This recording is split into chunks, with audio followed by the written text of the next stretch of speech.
कुर्बान अली को लगता है कि वो जंग जीत चुका है। अब संदरी को इस्तेमाल करेगा और बादशाह को अपने नीचे रखेगा, हमेशा के लिए। उसे हकीकत का जरा भी अंदाजा नहीं होता कि उसकी बीवी सब कुछ हवेली में बता चुकी है। कुर्बान अली खुशी खुशी संदरी से निकाह करने जा रहा होता है। संदरी के सामने गुलाम बैठा होता है। कुर्बान अली संदरी से एक ही बात करता है, अगर उसने निकाह ना किया तो गुलाम की जिंदगी का ये आखिरी दिन होगा। इतने में बादशाह वहां पहुंचता है, जो पहुंचते ही अपने ससुर का गिरेमान पकड़ लेता है। बादशाह गुलाम का गुस्सा भी अपने ससुर पर निकाल देता है। कुर्बान अली कुछ नहीं कर पाता बादशाह के खिलाफ। बादशाह संदरी और गुलाम को लेकर हवेली पहुंच जाता है। बादशाह दिल ही दिल में सोच रहा होता है कि बादशाह को तो कुर्बान नहीं पकड़ा था, क्यों ना गुलाम को माफ कर दिया जाए। लेकिन फिर उसके दिल में आता है कि ये दोनों भाग रहे थे, भागते हुए पकड़े गए हैं, गुलाम को माफ नहीं करना चाहिए। वो गुलाम की माँ लाजो से कहता है अपने बेटे से मिल ले, क्योंकि अब उसे सजा मिलेगी। गुलाम की माँ लाजो बादशाह से कहती है, तुम मुझे माँ समझते हो ना, माँ बोलते हो ना, तो मेरी बात मानो, मेरी बेटे को कुछ मत करो। रही बात सुंदरी की, सुंदरी वैसे भी अब तुम्हारे पास है। दूसरी तरफ सुंदरी अपनी माँ के पास बैठी होती है। बादशाह पहुंचता है। बादशाह कहता है अब भी वो सुंदरी से निकाह करेगा और हर कीमत पर निकाह करके रहेगा।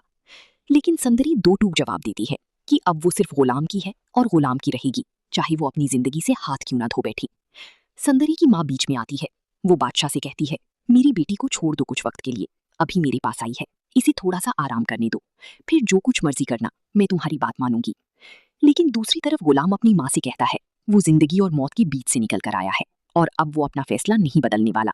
उसका फैसला एक ही है, और वो ये कि वो सुंदरी से शादी करेगा, उसे अपनी जिंदगी में लाकर रहेगा। उसकी माँ लाजो उससे कहती है, नहीं बेटा, बादशाह ने तुम्हें बड़ी मुश्किल से माफ किया है, अब वो तुम्हें माफ नहीं करेगा। लेकिन गुलाम अपनी बात से बिल्कुल भी नहीं हटता।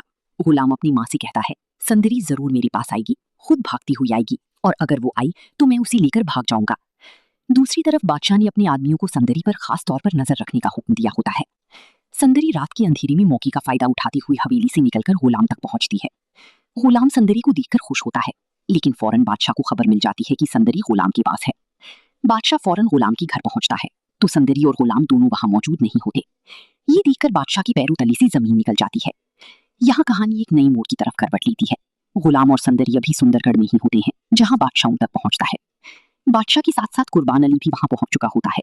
गुलाम और सुंदरी दरमियान में और कुर्बान अली और बादशाह उनकी इर्द गिर्द खड़ी होती हैं।